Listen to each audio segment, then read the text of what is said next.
各位观众，欢迎继续收看咱台视十一点台语新闻，我是郭怡中。新闻都开始，赶紧带大家关心十一点上新的消息。行政院副院长陈其迈下早来到高雄，头一个行程就是来到主管区议会来视察。针对康国族互人表消息，讲伊买7200万的徛家。高雄市副市长叶匡时骂讲，市政府内底可能有内神通外鬼，泄露消息出去。陈其迈冇上新的回应。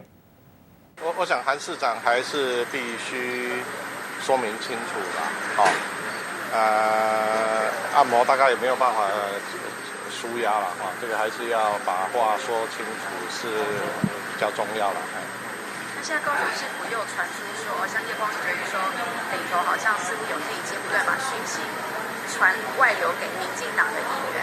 我想不要把市府的员工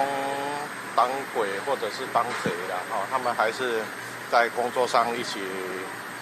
为市民打拼的伙伴嘛，还是要对市府的员工多信任那假如说能够努力工作而且认真打拼那我相信市府员工他们都是文官，都是中立的也会跟市府合作嘛那没有必要说在指责市府员工我觉得这个对市府员工来讲情何以堪。我也想知道说，有一个公务员，一个老师，他在那个罢韩论坛上面发言，然后遭到教育局这边有一些惩罚的状况。我想公务员的尊严很重要了那我觉得假如说因为政治的立场而要求文官做不同的表态